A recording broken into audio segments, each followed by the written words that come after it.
कन्याओं का यहाँ पर वर्णन किया गया और कहते हैं अब 13वीं कन्या है जिसका नाम है मूर्ति देवी। ये मूर्ति देवी का नाम सुनते ही तो श्री मैत्रेय महाराज की समाधि लग जाती है और मैत्रेय महाराज गदगद हो जाते हैं। थोड़ी देर बाद में श्री विदुर जी महाराज पूछते हैं कि भगवान मूर्ति देवी का ध्यान आते ही आप इतने व्याकुल हो गए, आप इतने गदगद हो गए, क्या बात है, कोई विशेष बात है क्या, आप हमें बताएं। तब कहते हैं कि देखो ये मूर्ति देवी साक्षात भगवान को उत्पन्न करने वाली है, साक्षात नर नारायण भगवान मूर्ति देवी के गर्भ से प्रकट हुए हैं। और ये नर नारायण भगवान, नारायण बड़े हैं और नर छोटे हैं, लेकिन पहले नर का नाम लिया जाता है और फिर नारायण का नाम लिया जाता है।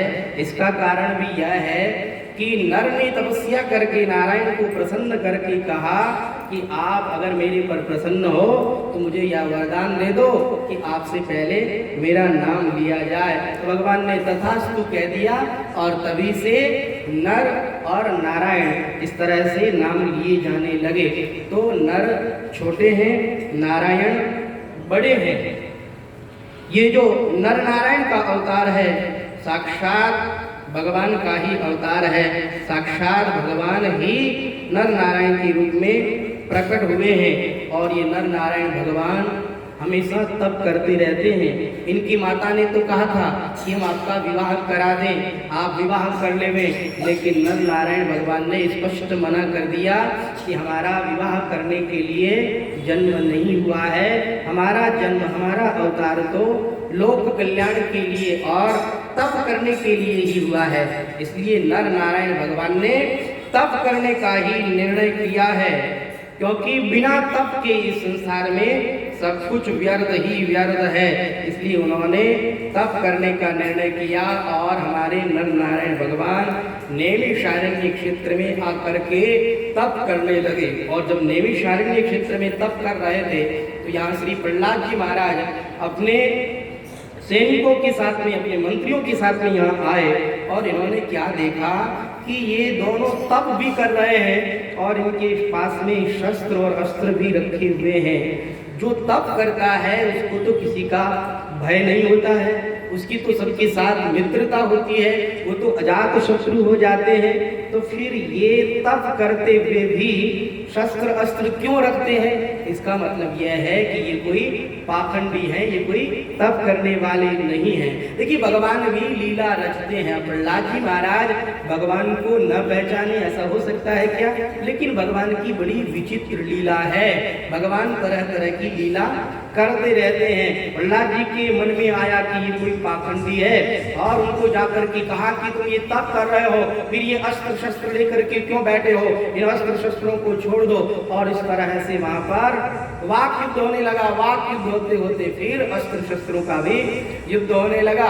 लेकिन हमारे नृसिंह भगवान स्वयं प्रकट होते हैं और प्रकट होकर के प्रहलाद जी से कहते हैं, बेटा प्रहलाद, ये कोई मेरे से अलग नहीं है, ये मेरे ही रूप है। तब श्री प्रहलाद जी महाराज भगवान के श्री चरणों में बारंबार प्रणाम करते हैं और प्रणाम करके वापस लौट करके चले जाते हैं। और ऐसा एक प्रसंग भी आता है कि एक बार प्रहलाद जी महाराज भगवान विष्णु पर भी आक्रमण करने के लिए चले गए थे, क्योंकि जब प्रहलाद जी महाराज राज्याभिषिक्त किए गए, राजगद्दी पर बैठे गए, तो उसके बाद में राक्षस लोग तो राक्षस ही होते हैं, प्रहलाद जी महाराज को भरना चालू कर दिया। देखो इस विष्णु ने आपके पिता को मारा, इस विष्णु ने आपके पिता से वैर किया, आपको भी इसका बदला लेना चाहिए। देखिए रोज कान भरते हैं तो कुछ न कुछ मन में आ ही जाती है। कहा है ना कि रस्सी वह कमजोर होती है और पत्थर वह कठोर होता है, लेकिन रोज रस्सी की रगड़ लगने से पत्थर भी घिस जाता है, उसमें भी निशान हो जाता है। तो श्री प्रहलाद जी के मन में भी आया और प्रहलाद जी महाराज ने भी भगवान पर आक्रमण करने के लिए सैन्य बल को तैयार कर लिया। प्रहलाद जी महाराज जा रहे थे तो भगवान एक वृद्ध अब ब्राह्मण का रूप बना करके उनके सामने आ गए। अब प्रहलाद जी महाराज ने उनको प्रणाम किया और प्रहलाद जी महाराज ने उनसे पूछा आप कौन है। भगवान ने परिचय दिया। प्रहलाद जी को पूछा तो प्रहलाद जी ने भी अपना परिचय दिया। तो कहा ये सैन्य बल लेकर के कहाँ जा रहे हो? कहा हम विष्णु भगवान पर आक्रमण करने के लिए जा रहे हैं। कहा अच्छा विष्णु भगवान पर आक्रमण करने के लिए तुम्हारे पास में इतनी ताकत है कि तुम भगवान विष्णु का सामना कर सको? कहा बिल्कुल हमारे पास में ताकत है। कहा अच्छी बात है भैया, ये मैं अपनी लकड़ी नहीं उठा पा रहा हूँ, इस लकड़ी को तुम उठा करके मुझे दे दो। सैनिक से कहा सैनिक ये लकड़ी उठा करके ये ब्राह्मण देवता को दे दो। अब सैनिक ने लकड़ी उठाई लेकिन उठी ही नहीं। सारे सैनिक लग गए फिर भी नहीं उठी। प्रहलाद जी महाराज भी उठाने में लगे लेकिन प्रहलाद जी महाराज से भी नहीं उठी। तब वो बूढ़े ब्राह्मण देव कहने लगे तुम तो बड़ी बड़ी बातें कर रहे थे, विष्णु भगवान से लड़ने के लिए जा रहे थे, क्या हुआ ये लकड़ी नहीं उठ रही है तुमसे? तब प्रहलाद जी महाराज का वह अभिमान दूर हो गया। प्रहलाद जी महाराज भगवान के श्री चरणों में गिर गए। कहा प्रभु मुझे माफ कीजिए। भगवान वहाँ अपने असली रूप में प्रकट हुए। तो इस तरह से कभी कभी अहंकार हो जाता है तो भगवान उस अहंकार को दूर कर देते हैं। तो ये नर नारायण भगवान श्री प्रहलाद जी महाराज से भी युद्ध करते हैं लेकिन फिर श्री प्रहलाद जी महाराज को पता लग जाता है ये साक्षात भगवान हैं। तत्पश्चात श्री नर नारायण भगवान बद्रिकाश्रम में जाते हैं और बद्रिकाश्रम में जाकर के तप करने के लिए बैठते हैं। इतना कठोर तप किया है हमारे श्री नर नारायण भगवान ने कि देवराज इंद्र भी विचलित हो गए। देवराज इंद्र ने कहा कि कहीं ये तप करके मेरे राजगद्दी को तो नहीं हड़प लेंगे। देवराज इंद्र की यहाँ कैसी हालत है जैसे कि कोई एक कुत्ता अपने मुंह में हड्डी को लिए हुए दौड़ रहा हो, पीछे कोई सिंह आ रहा हो और वह आगे आगे दौड़ रहा हो, तो उस कुत्ते के मन में क्या रहता है कि सिंह आ रहा है कि मेरे से हड्डी छीन लेगा। अब सिंह तो अपने आप मरे हुए जानवर को भी नहीं खाता है तो वो हड्डी के पीछे क्यों भागेगा? नहीं भाग सकता है। लेकिन फिर भी कुत्ते को ये लगता है कि मेरी ये हड्डी छीन लेगा, इसलिए वह कुत्ता आगे आगे भागता है। ऐसे ही ये जो देवता लोग हैं बड़े स्वार्थी लोग हैं। ये जब किसी संत महापुरुष को वज्रानंदी को गजल करते हुए देखते हैं तो इनके मन में यही आता है कि ये तप करके कहीं मेरे राज को न ले लेवे। देखिए जिसके पास में ज्यादा धन होता है उसी को ही डर लगता है, वही सोचता है कि कहीं मैंने सही ढंग से जीएसटी पे नहीं की तो मुझे इनकम टैक्स का छापा पड़ जाएगा और मुझे इस तरह से घाटा हो जाएगा, उसी को ही डर रहता है। अरे जिसके पास में धन ही नहीं है उसको डर किस बात का? तो देवराज इंद्र को बड़ा डर है और देवराज इंद्र ने तुरंत अपने सहायक कामदेव को और उनके जो सहायक हैं उनको भेजा है।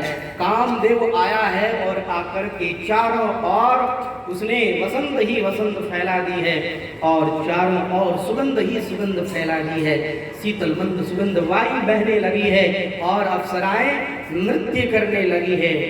जैसे ही भगवान नारायण की आंख खुली, नर ने भी आंख खोली और नारायण भगवान से नर कहने लगा कि देखो भगवान ये देवराज इंद्र की सब माया है और ये हमारे अंदर क्रोध उत्पन्न करके हमारे तप को नष्ट कर देना चाहते हैं, इसलिए आप इनसे प्रभावित मत होइएगा। भगवान विष्णु नारायण भगवान कहते हैं मुझे सब मालूम है, चिंता न करो, हम इनकी माया से प्रभावित नहीं होने वाले हैं। भगवान नारायण उन्होंने क्रोध भी नहीं किया और एक और अप्सरा नारायण भगवान ने अपनी जंघा से उरु से एक अप्सरा निकाली और वह इतनी सुंदर अप्सरा कि वहां जितनी अप्सराएं आई थी उन सब अप्सराओं का रूप तो उसके सामने फीका पड़ गया। ऐसी सुंदर अप्सरा देख करके भगवान ने भेज दी और कहा कि अपने स्वामी को जाकर के कह देना कि हम ऐसी अप्सराओं से लालायित नहीं होने वाले, हमारे पास में ऐसी हजारों अप्सराएं हैं, ये अप्सरा तुम ही रखो। तो उरु से वह अप्सरा निकली, इसके लिए उसका नाम हुआ उर्वशी। और उर्वशी को लेकर के जब कामदेव इंद्रदेव के पास में आया तब इंद्रदेव को अपनी गलती का भान हुआ। तो ये ऐसे हमारे नर नारायण भगवान हैं जो कि हमेशा तप ही करते रहते हैं। अब देखिए, एक जो पुत्री थी जो कि अग्निदेव को दी गई और एक पुत्री समस्त पितृगण को दी गई। अग्निदेव को एक पुत्री दी गई तो यहाँ पर इनका खूब लंबा चौड़ा वंश चला है। कहते हैं अग्नि के पावक, पवमान, शुचि, हवि आदि आदि पुत्र हुए और फिर इनके पौत्र हुए, फिर उनके भी पुत्र हुए। इस प्रकार 45 पौत्र, 3 पुत्र और 1 अग्नि, ये सब मिला करके 49 अग्नि संसार में प्रसिद्ध है। तो अग्नि के साथ में स्वाहा का विवाह किया गया। एक बार की बात है कि अंगिरा ऋषि जो कि अग्नि के समान तेजस्वी हो गए और अग्नि वह मंद पड़ गया। तब अग्नि देवता ने कहा कि आप मेरा स्थान ग्रहण कर लीजिए। अंगिरा ने कहा नहीं नहीं, ब्रह्मा जी ने आपको प्रथम प्रकट किया है, इसलिए आपका ही महत्व होना चाहिए, मेरा महत्व नहीं होना चाहिए। लेकिन अगर आप मेरे से ज्यादा आग्रह कर रहे हैं तो आप ऐसा कीजिए, आप मुझे अपने ही समान एक पुत्र दे दीजिए।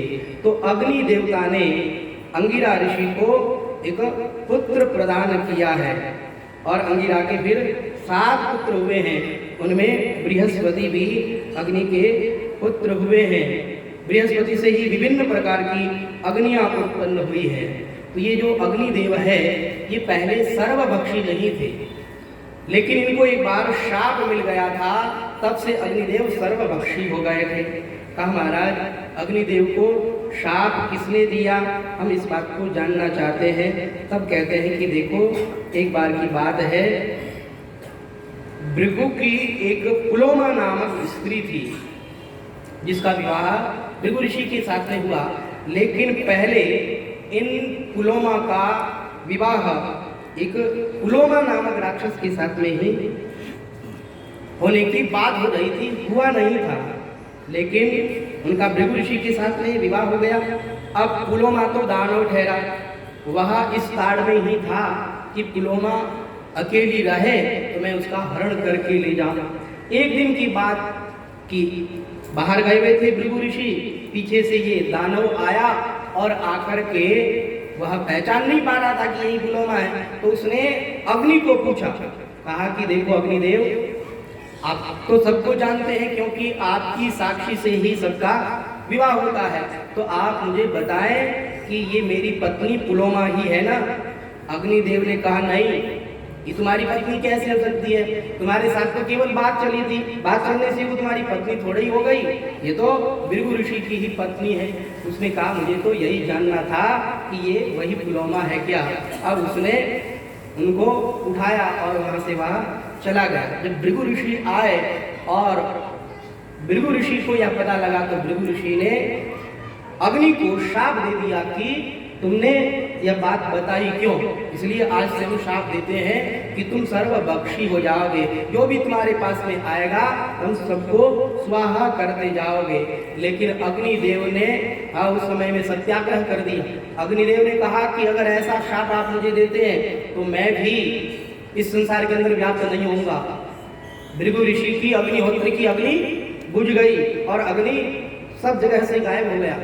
जब अग्नि ने सत्याग्रह कर लिया तब ब्रह्मा आदि सभी देवताओं ने मिलकर के अग्निदेव को समझाया और अग्निदेव को यह वरदान दिया गया कि आप सर्वभक्षी होंगे, लेकिन सर्वभक्षी होते हुए भी आपकी पवित्रता बरकरार रहेगी, आप सदा पवित्र ही रहेंगे। इस तरह से एक पुत्री समस्त अग्नि को दी गई और फिर एक पुत्री समस्त पितृगण को दी गई है। देखिए, पितर लोक होता है और पितर लोक में एक तो स्थायी पितर होते हैं और एक यहाँ से मर कर के जो जाते हैं वो पितर होते हैं। तो जो स्थायी पितर है उन पितरों को एक पुत्री दी गई है जिसका नाम है स्वधा। इसलिए जब भी हम तर्पण करते हैं तो उस समय में, तर्पण के समय में ये कहा जाता है कि पितृभ्यः स्वधा। तर्पण करना हम सबके लिए आवश्यक है। अब ये तर्पण करने की विधि कैसे प्रारंभ हुई, कहाँ से प्रारंभ हुई, तो बताते हैं कि एक राजा नीमी थे जिनके नामक एक पुत्र हुआ, नामक नाम का एक पुत्र हुआ जो बड़ा ही सुंदर था और जिसने तप किया, 100 वर्ष तक तप किया, लेकिन उसका शरीर चला गया, उसकी मृत्यु हो गई। तब उन्हें बड़ा दुख हुआ, पिता को मेरे ही सामने मेरा बेटा चला गया। वे बड़े दुखी हुए और राजा निमि के मन में आया कि देखो मेरा पुत्र न जाने कहाँ गया होगा और न जाने उससे खाने को पीने को मिल रहा होगा कि नहीं मिल रहा होगा। तब उनके मन में भगवत प्रेरणा से ही यह बुद्धि उत्पन्न हुई और उन्होंने अपने पुत्र के लिए श्रद्धा से जो कार्य किए वो श्राद्ध कहलाया। उन्होंने अपने पुत्र के लिए श्राद्ध कर्म किया, उनके लिए तर्पण किया, तभी से ये तर्पण करने की विधि आरंभ हुई है। ये जो राजा निमि है इनके मन में आया कि कहीं मैंने ये शास्त्र विरुद्ध कार्य तो नहीं कर दिया, क्योंकि ऐसा कहीं पहले तो उन्होंने सुना नहीं है, मेरे मन में जो आया मैंने वही कर दिया। तब इन्होंने अपने पूर्वज अत्रि मुनि का स्मरण किया और अत्रि मुनि साक्षात प्रकट हुए और अत्रि मुनि ने प्रकट होकर के उन्हें बताया कि आपके मन में जो भी प्रेरणा हुई है ये सब भगवान की ही प्रेरणा है, इसे शास्त्र विरुद्ध कार्य नहीं, शास्त्र विहित कार्य ही समझना चाहिए। ये श्राद्ध करना, ये तर्पण करना, ये शास्त्र विहित कार्य है। हम लोग जो भी अपने पितरों के लिए श्राद्ध करते हैं, तर्पण करते हैं, वह सब का सब हमारे पितरों को मिलता है। अब कई लोग पूछते हैं कि महाराज कोई जरूरी थोड़ी है कि हमारे पिता पितरलोक में ही गए हैं। जब हमारे पिता पितरलोक में नहीं गए हैं तो उनका तप करने से, उनके लिए तर्पण करने से, श्राद्ध करने से क्या फायदा? तो इसका उत्तर भी देते हैं, कहते हैं कि देखो ये एक कर्म है, श्राद्ध एक कर्म है, तर्पण एक कर्म है। यह तो आपके पूर्वजों के लिए किया जाता है। अब आपके पूर्वज कहीं पर भी हो, आपके पूर्वज कहीं पर भी है, उनको वो वस्तु मिल जाएगी, जहाँ जिस जगह रह रहे हैं उस रूप में उनको मिल जाएगी। जैसे आप अगर यहाँ से अमेरिका मनी ऑर्डर भेजना चाहो, अमेरिका में किसी को आप रुपए भेजने चाहो तो हमारे भारतीय करेंसी के रुपए जाएंगे या डॉलर के रूप में जाएंगे? वहाँ भेजो तो वहाँ की करेंसी के रूप में, डॉलर के रूप में वो उनको प्राप्त हो जाएगा। ऐसे ही पितरलोक में हो चाहे स्वर्ग लोक में हो, जो जहाँ है, जिस स्थिति में है, उनको वैसा ही मिल जाता है। इसलिए श्राद्ध तर्पण जरूर करना चाहिए। और श्राद्ध का नियम तो मैंने आपको बताया ही था। श्राद्ध करते समय में कहते हैं कि जब आपके पूर्वज का श्राद्ध है तो उससे पहले ब्राह्मण को जाकर के न्योता देना चाहिए। यह विधान आता है, ब्राह्मण को जाकर के न्योता दें, या तो एक ब्राह्मण को बुलाए या 2 ब्राह्मण को बुलाए, उससे अधिक ब्राह्मणों को न बुलाए, और ब्राह्मण को जाकर के न्योता दे। अब जिस ब्राह्मण को न्योता दिया है वह विधि विधान पूर्वक रात्रि भर जप करता है और अपने में पितर का वह आविर्भाव करता है और इस तरह से फिर वह भोजन करने के लिए आता है। जो भोजन आप विधि पूर्वक बनाते हैं, श्राद्ध कर्म की विधि पूर्वक बनाते हैं और ब्राह्मण देवता को भोजन कराते हैं, तो साक्षात उस ब्राह्मण में आपके पूर्वज आते हैं और उस भोजन को ग्रहण करते हैं। ऐसा एक जगह उल्लेख भी आता है कि जिस समय में श्री राम जी दशरथ जी के लिए श्राद्ध तर्पण कर रहे थे तो उस समय में सीता मैया एक पेड़ के पीछे जाकर के छुप गई। श्री राम जी ने उनको इसका कारण पूछा तो श्री सीता मैया ने कहा कि आपने जब अपने पितरों का आह्वान किया तो मैंने स्पष्ट देखा कि ब्राह्मण देवता के अंदर हमारे ससुर आदि पूर्वज लोग आए और उन्होंने आपके द्वारा दी गई सामग्री को स्वीकार किया। तो जो भी ब्राह्मण देव आते हैं साक्षात आपके पूर्वज उनमें बैठते हैं और पूर्वज उन भोजन को स्वीकार करते हैं। तो श्राद्ध तर्पण ये जरूर करना चाहिए, गया श्राद्ध भी करना चाहिए और श्राद्ध तर्पण करना चाहिए। गंगा जी के अंदर खड़े होकर के श्राद्ध तर्पण करना चाहिए और इस तरह से पितरों के जो कन्या थी उसका नाम हुआ स्वधा और इस तरह दक्ष कुमारी जो प्रसूति थी उनके वंश का यहाँ पर वर्णन किया गया है। अब कहते हैं कि ये तो कितनी कन्याएं हो गई, कितनी बताई हमने? 16 तो बताई, लेकिन अभी तक कथा कितनी बता चुके हैं? 15 की बता चुके हैं, एक अभी बाकी है।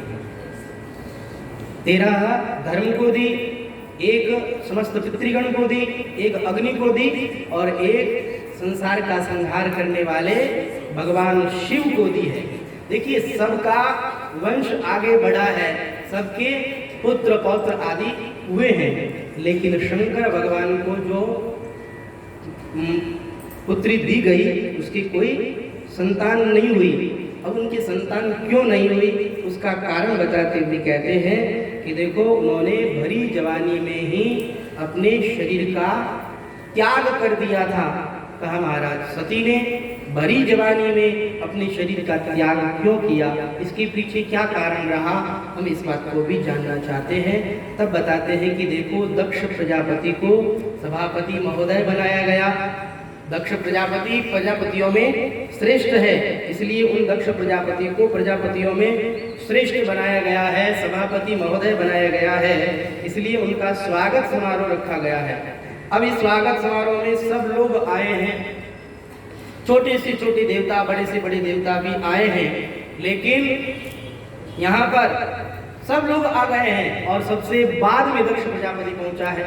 देखो सब जिसको मान बढ़ाई की भावना होती है, जिसके मन में ये रहता है लोग मेरा सम्मान करें, लोग मेरा आदर करें, तो वह सबसे बाद में आता है, क्योंकि उसे पता है कि अभी तक तो लोग आए नहीं है। पता करवाता है कि देख करके आओ कितने लोग आए हैं, ज़्यादा लोग आ जाए उसके बाद में हम जाएंगे। अरे भैया थोड़े कम लोगों में जाएंगे, हमारी इंसल्ट हो जाएगी, हमारी बेइज्जती हो जाएगी। तो जिसके अंदर मान बढ़ाई की भावना हो वो सबसे बाद में जाता है। दक्ष प्रजापति सबसे बाद में आए, दक्ष प्रजापति को देख करके सब लोग खड़े हो गए, लेकिन हमारे भगवान शंकर खड़े नहीं हुए। दक्ष प्रजापति को बड़ा आनंद आ रहा था कि आहा मेरा कितना स्वागत हो रहा है, सम्मान हो रहा है, लेकिन देखो भले ही स्वागत करने वालों की भीड़ हो, परंतु अगर किसी एक ने स्वागत नहीं किया हो तो सारा आनंद किरकिरा हो जाता है, मन में आता है सब हाथ जोड़े हो, क्यों नहीं जोड़ी हो?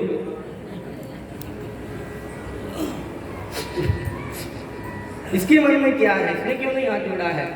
तो दक्ष प्रजापति के साथ में भी यही हो गया। दक्ष प्रजापति मन ही मन कूदने लगा, और नियम यह होता है कि जो सभापति होता है उसका सबसे बाद में भाषण होता है, लेकिन दक्ष प्रजापति तो सीधे पहले ही बोलना चालू कर देते हैं। श्रूयतां ब्रह्मर्षयो में सा देवा सहग्नयः साधूनां ब्रुवतो वृत्तम नाज्ञानाच्च मत्सरात्। अरे अग्नि और समस्त पितृगण एवं समस्त देवताओं जितने भी यहाँ लोग आए हुए हैं, सब लोग मेरी बात को ध्यान पूर्वक सुने। अयम तु लोकपालानां यशोप्नो निरपत्रपः। इस सभा के अंदर ऐसे व्यक्ति को ही आना चाहिए जो व्यक्ति सभ्य होता है। असभ्य व्यक्ति के लिए यहाँ पर कोई स्थान नहीं है। सब लोगों ने कहा ये सभापति महोदय को हो क्या गया, ये इतना जोर जोर से क्यों बोल रहे हैं, ये किसकी ओर इशारा कर रहे हैं? कहा तुम समझ नहीं पा रहे हो, मैं इस मुंडों की माला पहनने वाले और भस्मी रमाने वाले शंकर की बात कर रहा हूँ। इसने मेरे यश को मिट्टी में मिला दिया है। अरे मेरा ये पुत्र के समान है। दामाद और पुत्र में क्या फर्क होता है? ये मेरा दामाद मेरे पुत्र के समान, और ये मुझे देख करके खड़ा नहीं हुआ, इसने मेरा आदर नहीं किया, इसलिए ऐसे असभ्य व्यक्ति के लिए मेरे यहाँ पर कोई स्थान नहीं है। आज से मैं यह शाप देता हूँ कि शंकर भगवान को यज्ञ के अंदर भाग नहीं दिया जाएगा। अब हमारे भगवान शंकर के गण भी वहां आए हुए, वो कहां सहन करने वाले।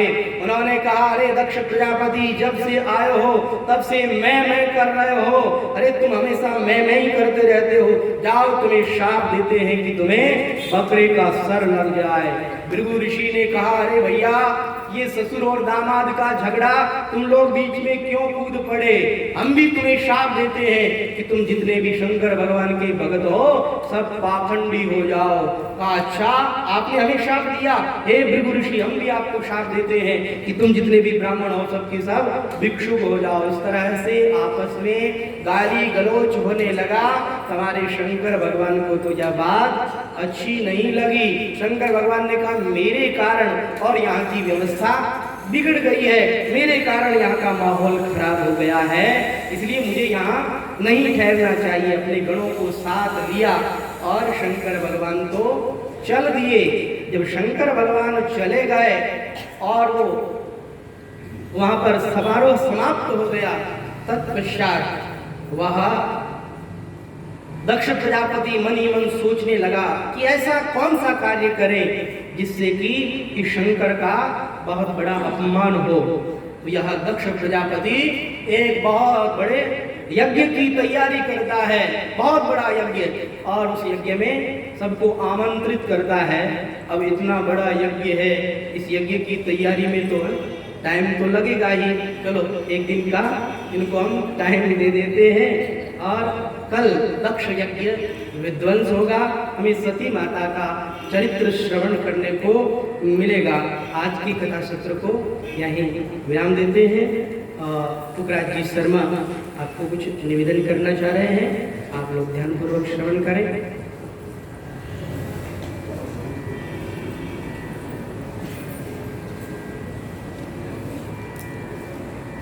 स्वामी जी श्री रामचरण जी महाराज की, स्वामी जी श्री भगवान दास जी महाराज की, स्वामी जी श्री हेतम दास जी महाराज की।